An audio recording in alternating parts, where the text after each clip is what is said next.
महर्षि मेरी परमहंस जी महाराज के पाद पद्मों में कोटि कोटि नमन करता हूँ।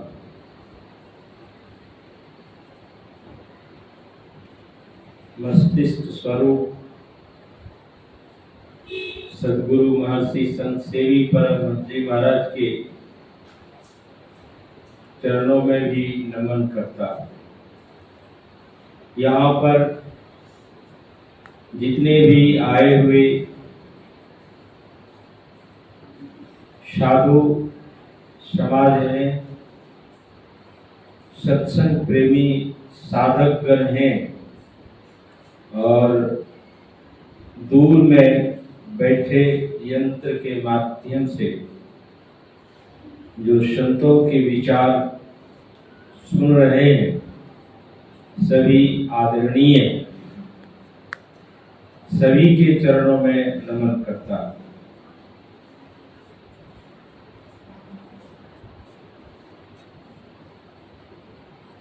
आज का जो प्रसंग है, मानस से आप लोगों को सुनाया है। इसको हम क्या कह सकते?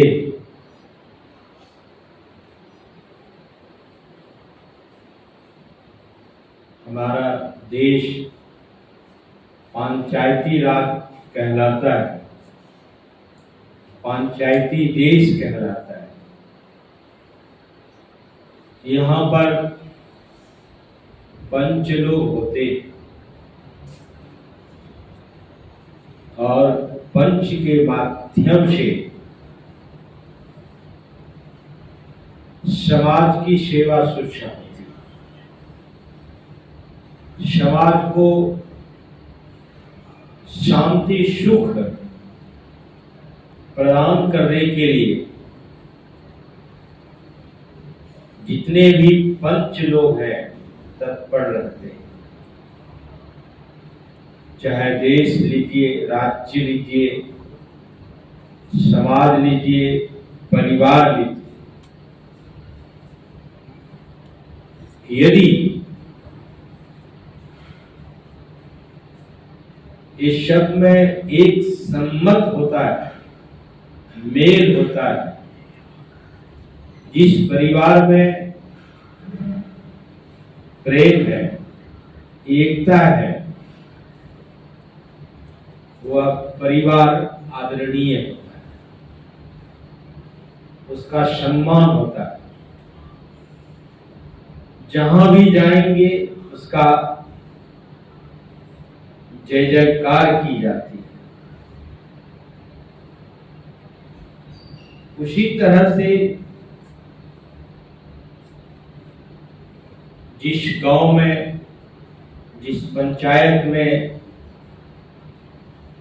सभी आपस में प्रेम का नाता रखते हैं, प्यार रखते हैं, देश में जहां भी जाए, धार्मिक संस्था तो इसी कार्य के लिए है ही। अभी हम लोग इतना यहाँ आए, हम लोगों का एक पुनीत कर्तव्य है कि कहां कहां से आए, दूर दूर से आए, महापुरुषों के उपदेश सुनने के, और उपदेश में आप सुनते चले आए। प्रेम की प्रधानता,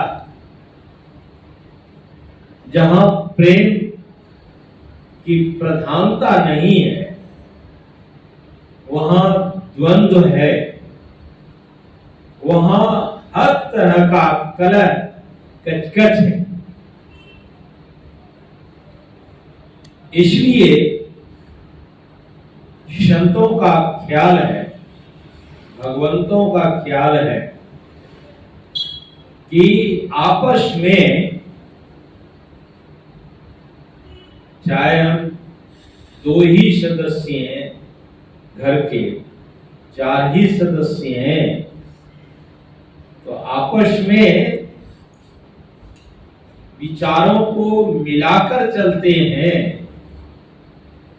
कितना आनंद मिलता है, आपकी कितनी लोग सराहना करते हैं कि यह परिवार कितना अच्छा है।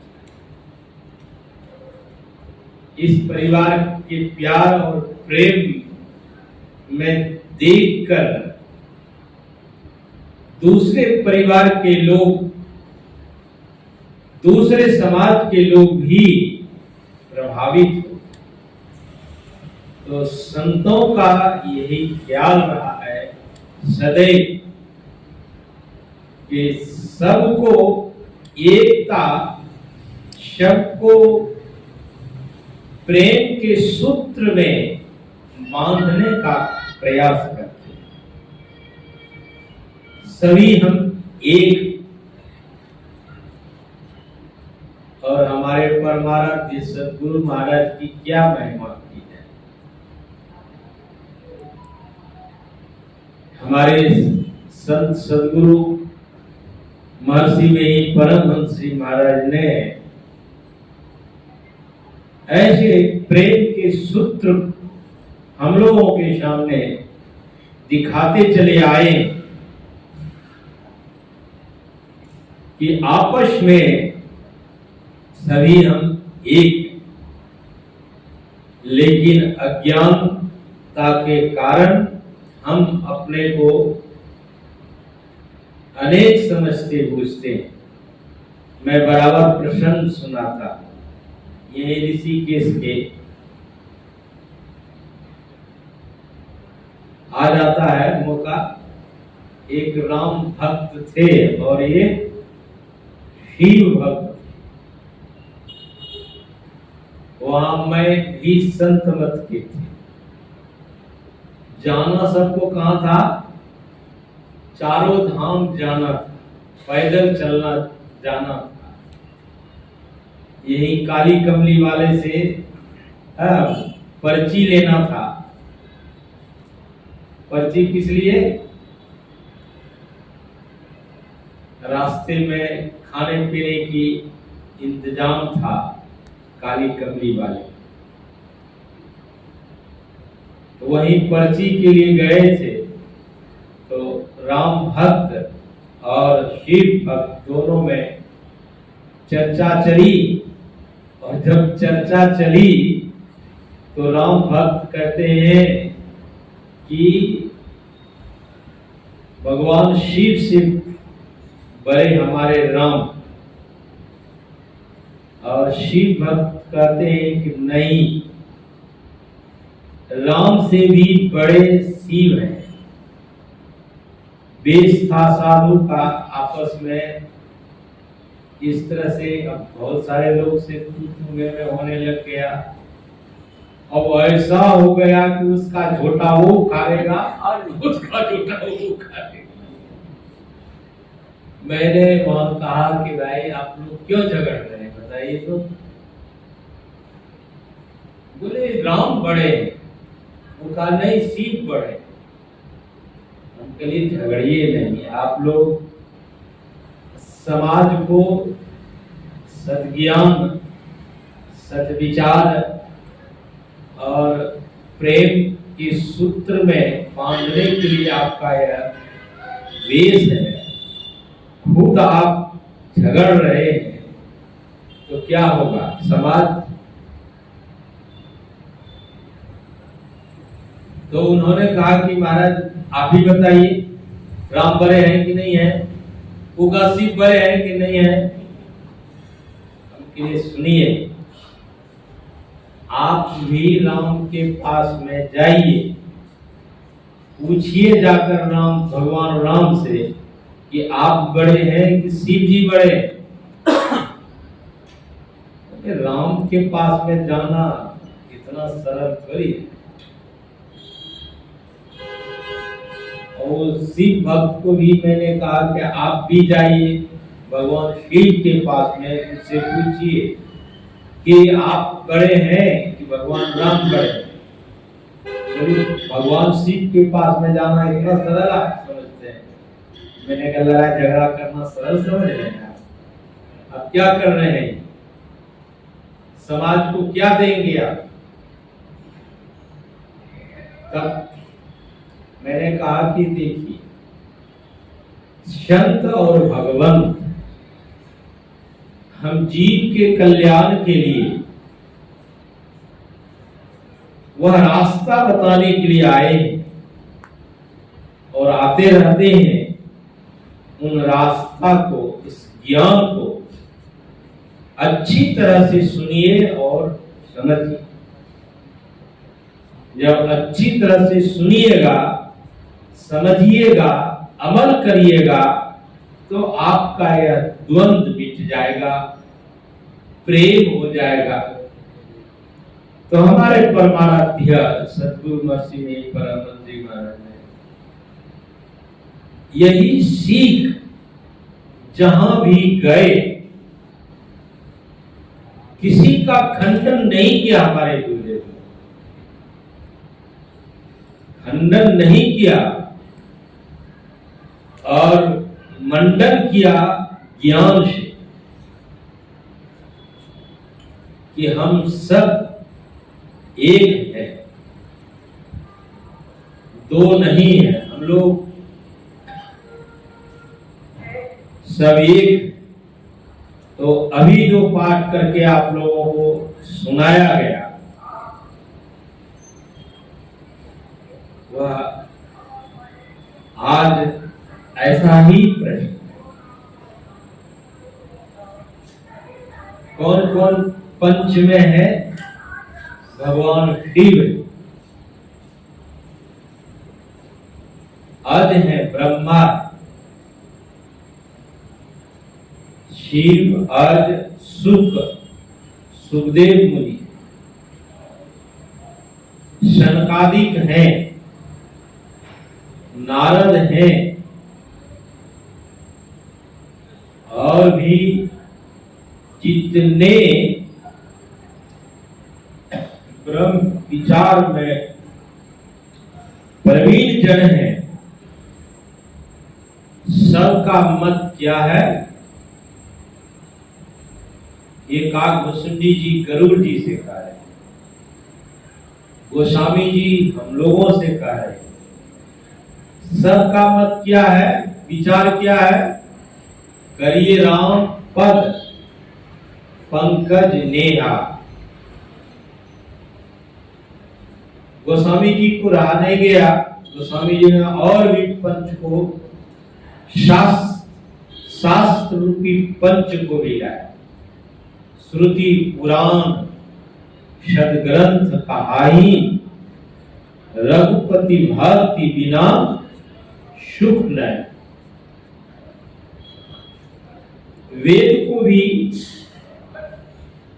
साक्षी किया, पुराण को भी। तो पुराण क्या बच गया? बाइबिल क्या बच गया? जितने भी सदग्रंथ हैं सब आ गए। सबका विचार सुख पाने के लिए क्या है कि करिए राम पद पंकज नेहा। सभी का मत है, विचार है कि राम के चरण कमलों में प्रेम करना चाहिए। आश्चर्य होता होगा या आश्चर्य लोगों को लगता होगा कि राम के चरणों में प्रेम करें, शिव के चरणों में प्रेम क्यों नहीं करें, काली दुर्गा के चरणों में प्रेम क्यों नहीं करें?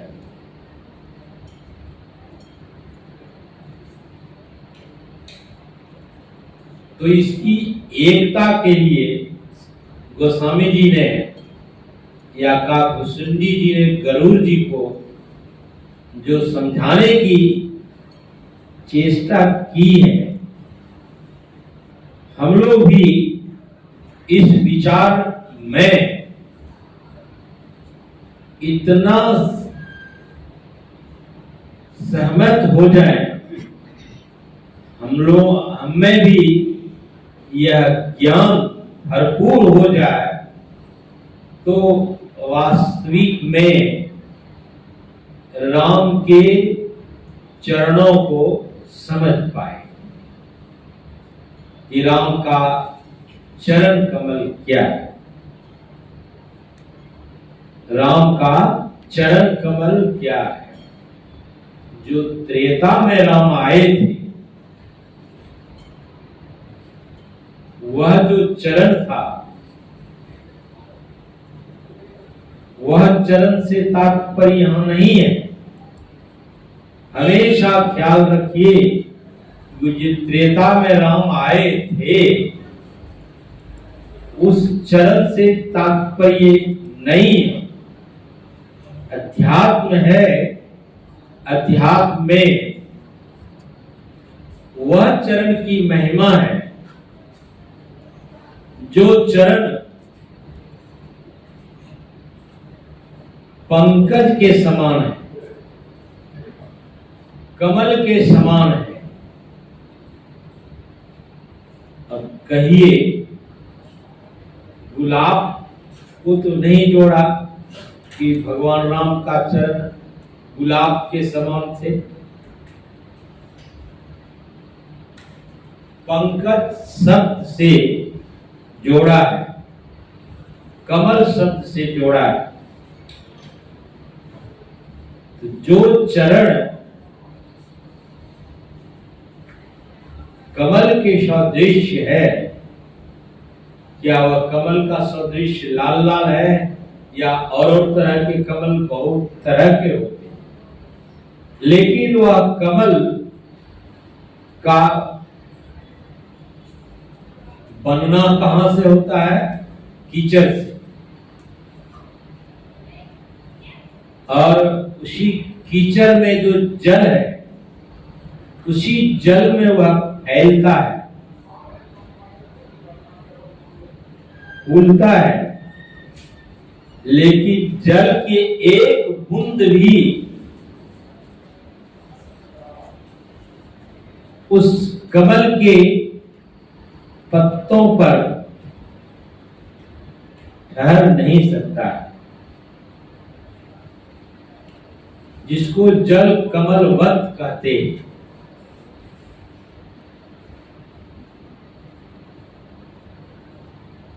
ऐसे जो महापुरुष हैं,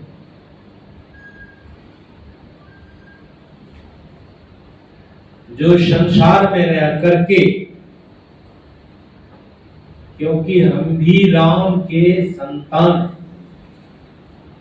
शिव के संतान हैं, संत सदगुरु के हम लोग संतान हैं। ये सब जो महापुरुष संसार में आए और संसार में आकर संसार से आसक्त नहीं हुए, संसार से सदैव निरासक्त रहे, संसार के काम करने के लिए आए, जीवों को चेताने के लिए आए। लेकिन ऐसे महापुरुष संसार से उसी तरह से रहे जैसे जल कमलवत होते। और यह स्थिति कैसे होगी, कैसे होता है? अभी हम लोग यहाँ जितने आए साधना शिविर में, साधना शिविर में साधना करने के लिए आए। आज तो समझिए कि साधना शिविर का अंतिम बेला चल रहा है। साधना करने के लिए हम लोग यहाँ ऋषिकेश आए। समझना है कि वह जो बनना है, क्या बनना है? जो महापुरुष संसार में रह करके संसार से विरक्त दशा में अपने को बनाए रखते हैं, उसी तरह से हम साधक, हम भक्त संसार में जरूर आए, संसार से, शरीर से अपने को पृथक करके रख। विद्यते हृदय ग्रंथिश्छिद्यन्ते सर्व संशया क्षीयन्ते चाश कर्माणि तस्मिन् दृष्टे परापरे। यही करने के लिए यहाँ आए। विद्यते हृदय ग्रंथिस, जो जड़ और चेतन की गांठ है, इस जड़ और चेतन की गांठ को अलग अलग कर देना है, सारे संशयों को नाश करना है। विद्यते हृदय ग्रंथिस, जो जड़ और चेतन की ग्रंथि है, और उसी ग्रंथि में वह लाल है जो कमाल करता है।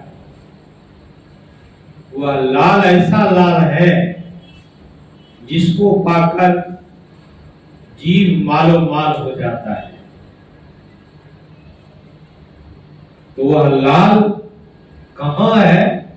तो जड़ और चेतन की जो गांठ है, उसी बीच में। इसलिए हम लोगों को ऋषियों का ख्याल है। साधक साधना करने के लिए, भक्ति करने के लिए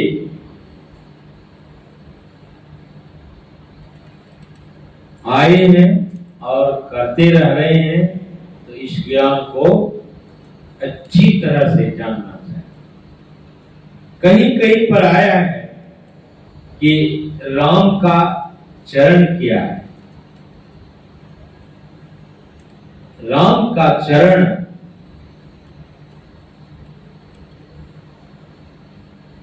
प्रकाश के रूप में है और शब्द के रूप में। राम का चरण क्या है? प्रकाश के रूप में है और शब्द के रूप में है। राम का चरण। तो यह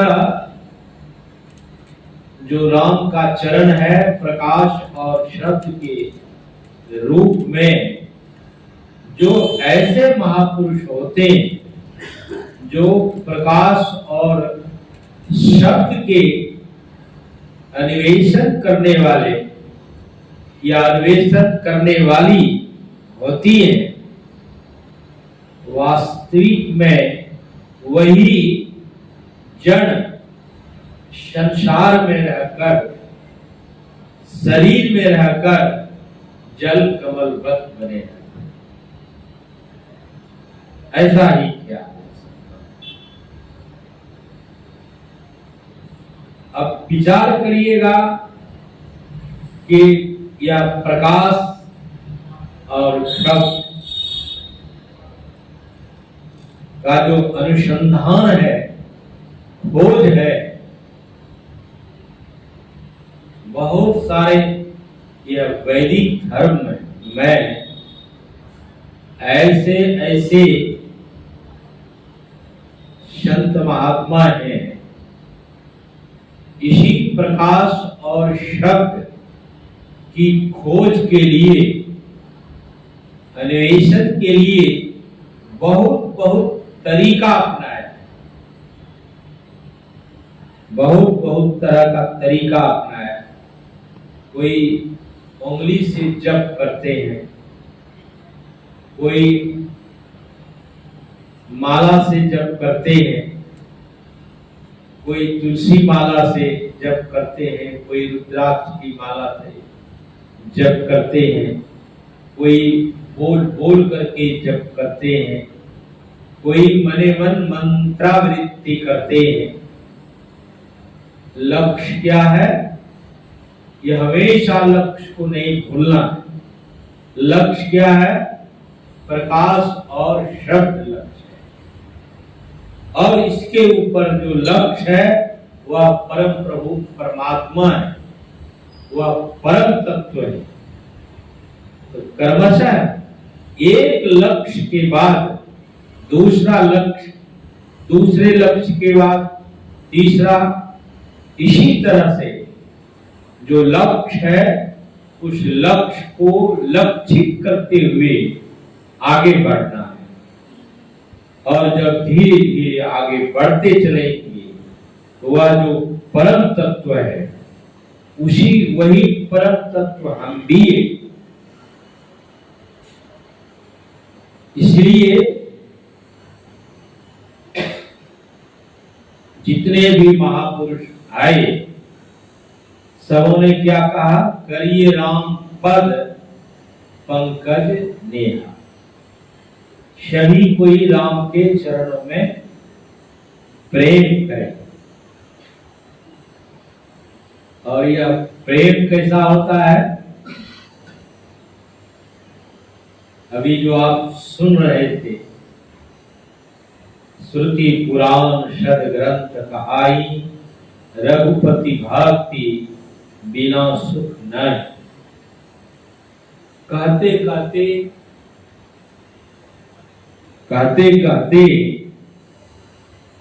कमठ पीठ ये सब दिखाया काकुसुंडी जी। कमठ पीठ जामई कैसे है? कमठ पीठ जामई बहुबारा, बंदिया सुतो काहू मारा। कछुआ के पीठ पर बाल नहीं जमता। यह असंभव काम संभव हो जाए कि कछुआ के पीठ पर बाल जम जाए, असंभव है। बंधिया सुत बरु काहुई मारा। बंधिया किसको हम कहते हैं? जिसको पुत्र हुआ ही नहीं है, लेकिन क्या कह रहे हैं गोस्वामी जी कि उसके पुत्र किसी को मार दे? यह संभव है कि नहीं? ये सब असंभव है। संभव हो जाए बारी मध्य करते करते बहुत कहा गोस्वामी जी। आकाश में फूल फूलते हुए आप नहीं देखते, लेकिन वहां भी फूल फूल जाए। बहुत ही सब असंभव बात संभव गोस्वामी जी ने कह रहे हैं। अंत में गोस्वामी जी ने क्या कहा? बारी मथे धृत होई बर, सिक्ताते बर तेल, बिनु हरि भजन न भव तरिए, यह सिद्धांत अपे। बारी जल को कहते हैं। बारी मथे घृत होय वर, जल के मंथन से घी नहीं हो सकता, और तेल बालू के पेरने से तेल नहीं निकल सकता। यह असंभव है। लेकिन कहते यह भी संभव हो जाए। बारी मथे घृत होय वर, सिक्ताते बर तेल, लेकिन बिनु हरि भजन न भव तरिए। बिना हरि के भजन किए संसार सागर से कोई पार नहीं। यह सिद्धांत कैसा है? काटने कूटने वाला नहीं है। यह सिद्धांत संतों का है कि यह काट्य है कि बिना हरि के भजन किए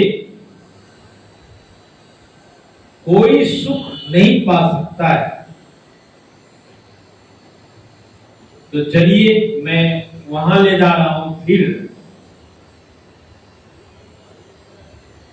कि भगवान श्री राम के चरण कमल प्रकाश और शब्द के रूप में संत मत के सत्संग में इसकी बड़ी विशेषता है। यदि प्रकाश नहीं हो और शब्द नहीं हो तो सृष्टि नहीं रहेगी। यह जो शरीर आप देख रहे हैं, इस डॉक्टर लोग इस शरीर में क्या देखते हैं कि यह शरीर जीवित है? डॉक्टर लोग इस शरीर में थर्मामीटर के द्वारा देखता है कि शरीर में गर्मी है कि नहीं। गर्मी प्रकाश का प्रतीक है। आला लगाकर देखते हैं कि शरीर में कहीं धड़कन है कि नहीं, तो वह शब्द का प्रतीक है। उसी तरह से यह जितना बड़ा संसार आप देख रहे हैं, प्रकाश और शब्द से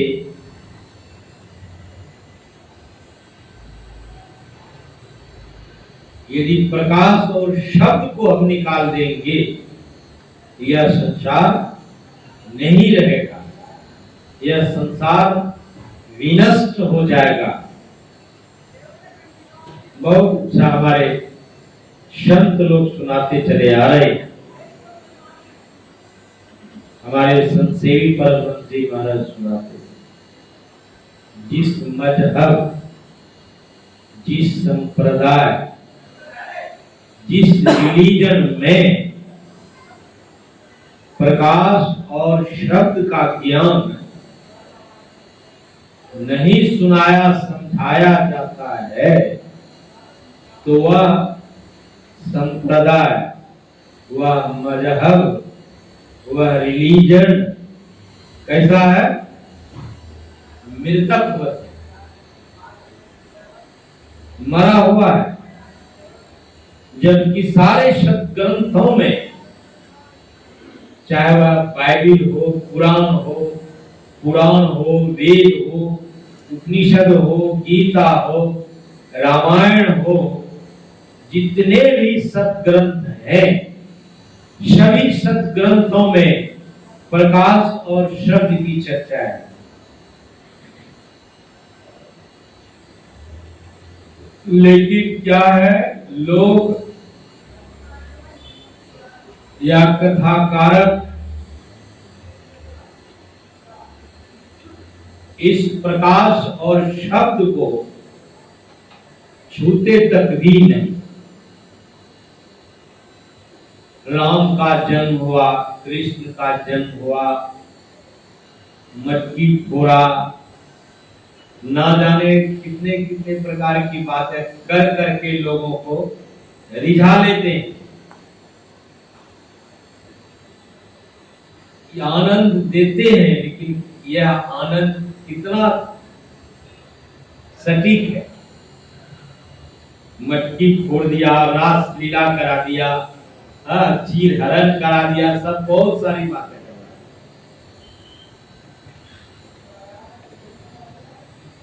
है। यह जो कथा प्रसंग में भक्त को सुना देते हैं, भक्त लोग इसी में अपने को रीझ जाते हैं, समझते हैं, इतना ही है। ये तो प्रारंभिकता है। भगवान कृष्ण की ओर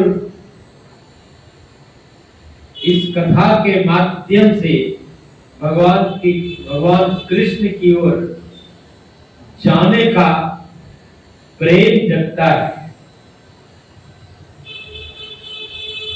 राम के चरित्र, बाह्य चरित्र के द्वारा राम के तरफ जाने का एक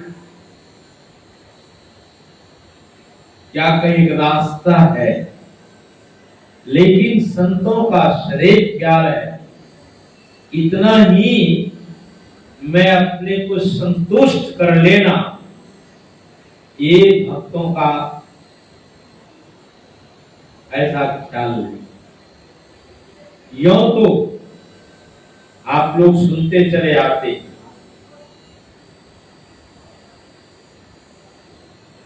गुरु अपने शिष्यों से, वह शिष्य बहुत छोटा था, अपने शिष्यों से कहा कि बेटा मैं तो बाहर जा रहा, शालिग्राम है, इसको स्नान वगैरह कराना और भोग लगाना, और जब भोग लगाओगे तब भोजन करना। वह शिष्य छोटा था, लेकिन उन्होंने क्या किया, गुरु तो चले गए थे, ठाकुरबाड़ी में जो शालिग्राम है, शालिग्राम को स्नान करता था और फिर ठाकुरबाड़ी में रखते थे। फिर बैठ जाते थे, बहुत प्रकार के व्यंजन बनाकर उनके सामने रख देते। महाराज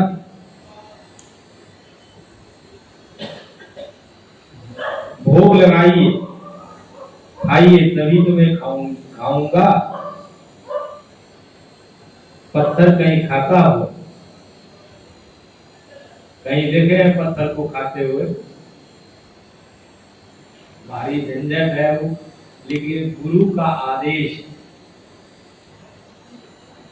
कि भोग लगाना तब खाना। अब आदेश है तो बहुत प्रकार की सामग्री ठाकुर जी शालिग्राम के पास में रखे हुआ है। कई दिन हो गए, आप भी नहीं खा रहे हैं। जिसके अंदर में इतना प्रेम होता है, जिसके अंदर में इतना प्रेम होता है, प्रेम से प्रकट होई भगवाना,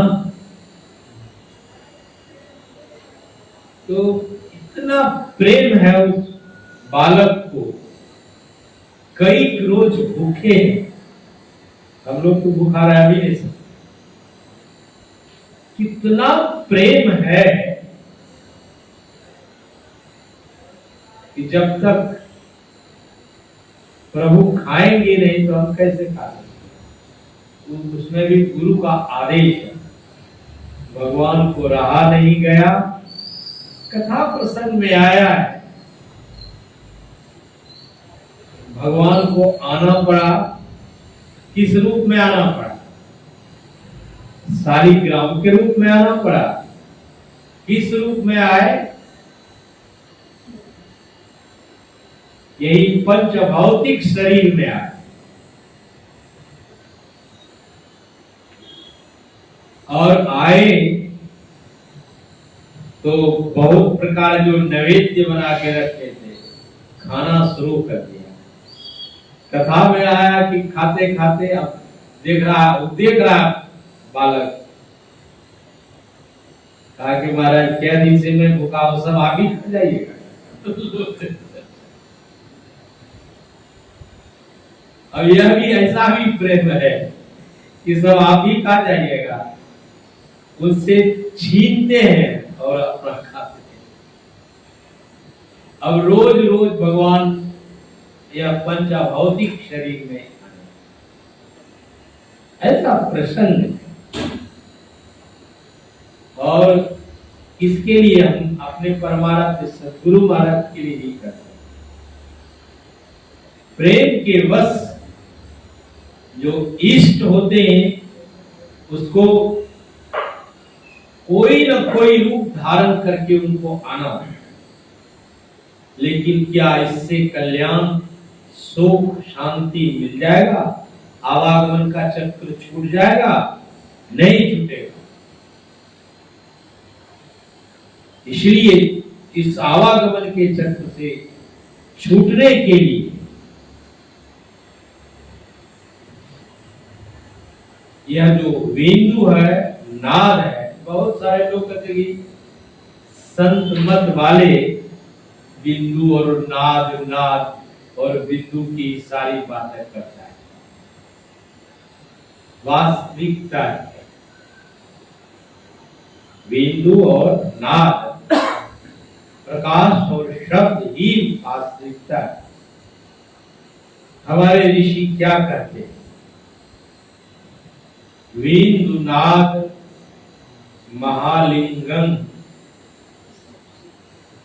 बिंदुनाथ महालिंगम विष्णु लक्ष्मी बिंदुनाथ महालिंगम शिव शक्ति निकेतनम। शिव और शक्ति का घर। देहम शिवाल्यम प्रोक्तम सिद्धति सर्व देना। बिंदुनाथ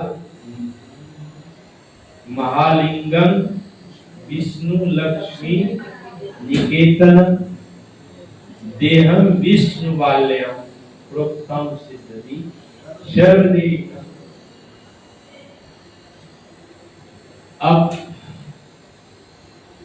इसको क्या कहिएगा? बिंदु और नाद जो शिव और पार्वती का घर है।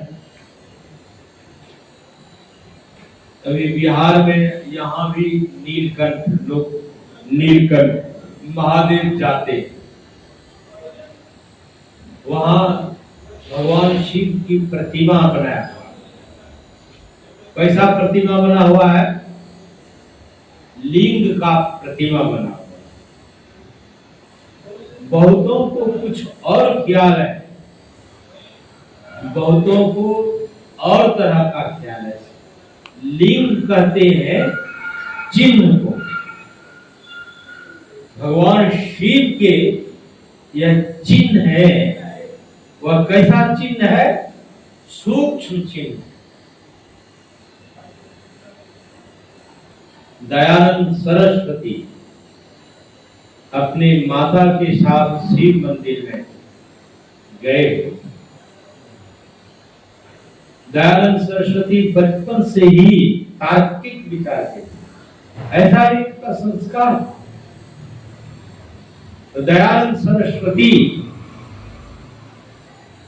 ने देखा कि माताजी ये शिवलिंग पर बेलपत्र चढ़ा रहे हैं, अक्षत चढ़ा रहे हैं, जलाभिषेक कर रहे हैं और जो क्रियाकलाप कर रहे हैं। दयानंद सरस्वती को कहा कि माँ क्या कर रहे हैं? ये तो पत्थर है, ये पत्थर की पूजा करने से क्या मिलने को है? लेकिन दयानंद सरस्वती की माँ साधारण नहीं।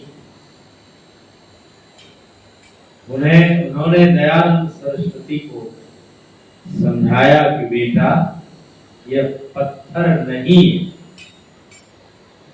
यह पत्थर नहीं है, इसमें मेरा संस्कार जुड़ा हुआ है। इस पत्थर में मेरा वह संस्कार जुड़ा हुआ है। तो मैं जो जिस पत्थर को तू देख रहा है और ये पत्थर कह रहे हो, यह पत्थर नहीं है, इसमें वह शक्ति है। और वह शक्ति किसके माध्यम से है? जो भक्त इस तरह के, जिसके जीवन में इस तरह का संस्कार है, वह पत्थर को भी चिन्मय बना देते, पत्थर को भी चिन्मय बना देते हैं। उनमें खुद में शक्ति है। तो हर एक तरह से समझाया दयानंद सरस्वती को उसकी मां कि बेटा यह ऐसा नहीं समझ, इसमें भगवान शिव का निवास, इस ख्याल से कि वह जो शिव है, हम लोग जीव हैं, परमात्मा क्या है, शिव है, उनसे कौन सी जगह खाली है, वह तो वह शिव हर जगह विद्यमान है। और ऐसे जो प्रभु होते हैं, जो उनसे कहीं एक तिल खाली नहीं है, उसका अन्वेषण खोज के लिए यह मनुष्य शरीर प्राप्त। यदि इस मनुष्य शरीर से उनका अन्वेषण खोज नहीं किया गया तो विचार करिए कि यह मनुष्य शरीर पशुवत है। यह मनुष्य शरीर कैसा है, पशुवत है। ऋषियों का कहना है मनुष्य शरीर पाकर भोजन करता है, सोता है, बच्चा पैदा करता है, डरता है।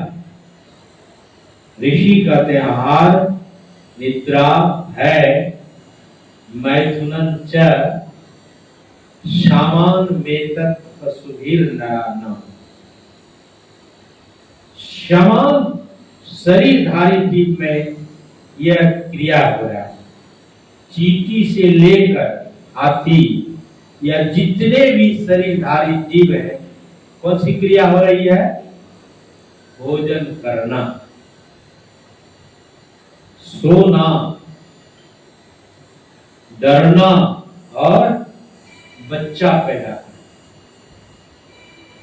सब कर रहा है।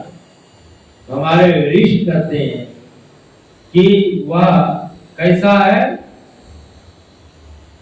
आहार, निद्रा, भय, मैथुनन च शामान मेतत् पशुभिर नराणाम ज्ञानम नराणाम मधिको विशेषो ज्ञाने हीने पशु। ज्ञान की विशेषता जिस मानव में है वह तो मानवता का रूप है। जिस में यह ज्ञान का अभाव है वह क्या है, बिना पूंछ और सींग का पशु, मनुष्य नहीं। इसीलिए संतों का सदैव ख्याल रहा है कि ज्ञान को प्राप्त करना चाहिए, ज्ञान का विवेक विचार करना चाहिए। जो ज्ञान के विवेक विचार से विहीन है उनका मानव जीवन समझिए पशुवत है। यह उत्तम कार्य मानव से ही हो सकता है, इसलिए इस काम को करना बहुत जरूरी है और समझना भी है। तो हमारे भगवान शिव का कथन है, शिरः कपाले रुद्राक्षं विवरं चिन्तयेत् यदा तदा ज्योतिः प्रकाशः स्यात् विद्युत् पुंज संप्रभा एते चिंते मात्रेण पापानां संशयो भवेत्। दुराचारों की पुरुषो लगते परमम। क्या कहा? यह सिर है, इसमें कपाल है, ये कपाल है। हाथ से भी तो मैं नहीं समझा सकता हूं कपाल कहाँ है। इस सिर में कपाल है, उसमें रुद्राक्ष है। रुद्र भगवान शिव का अक्ष है, आंख, और उसमें भी विवर है, छेद। सिरः कपाले रुद्राक्षम विवरम, वह चित्र है। वहां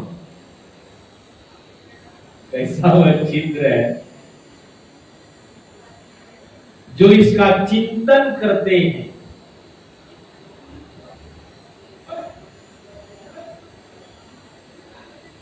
मात्र चिंतन करते हैं वह विवर का, उस चित्र का। कैसा वह चित्र है, विवर है।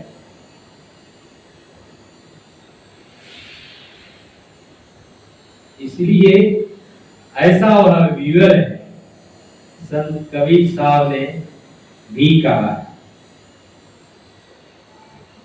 मुर्शिद नैनो बीच नवीन, स्याह सफेद तिलो बिच तारा, अभिगत अलग रवि है।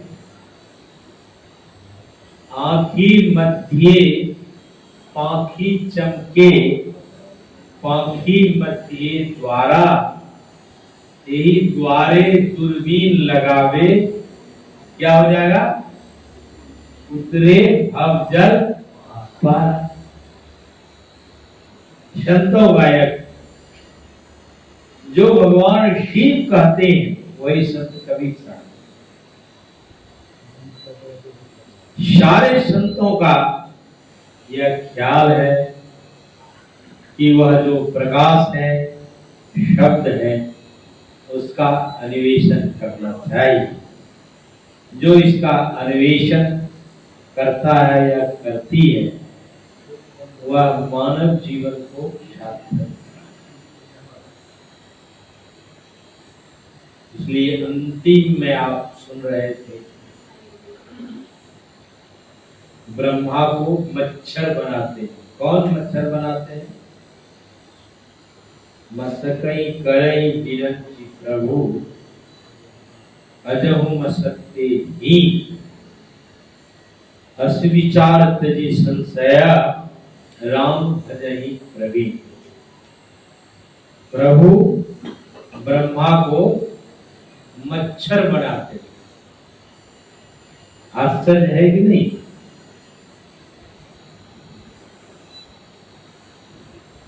उससे भी तुच्छ बनाते। मसकई करई बिरंची प्रभु, अजहु मसकते ही, अस विचार तजी संशय। इस विचार में इतना मजबूत होइए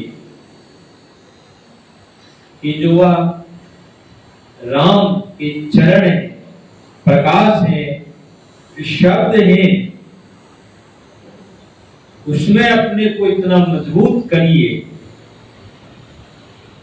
तो क्या होगा? ब्रह्मा को मच्छर, मच्छर से तुच्छ भी बना देते हैं प्रभु। यदि हम प्रभु में मिलकर एक मेघ हो जाते हैं, जन्मों जन्मों से, जुगों जुगों से सृष्टि के इतना बड़ा मंडल है, यह जीव भ्रमण कर रहा है, यह आवागमन है। इस आवागमन से छूटने के लिए आपको प्रयत्नशील होना। इसलिए हम लोग रोज पाठ करते हैं, आवागमन सम दुख दूजा, है नहीं जग में कोई। हाथ टूट जाए, पैर टूट जाए, पेट में दर्द हो जाए, माथा में दर्द हो जाए, आदि आदि जो संसार के दुख है वह हो रहा है, वह दुख हो रहा है। गुरुदेव का ख्याल है कि ये जो आवागमन है, जन्मत मरत दुषह दुख होई, इसी को आवागमन कहते हैं। तो आवागमन श्रम दुख दूजा, है नहीं जग में कोई। इसके निवारण के लिए क्या करना चाहिए? प्रभु भक्ति। तो इतना कहकर मैं वाणी को विराम देता हूँ और जितने भी यहाँ भक्त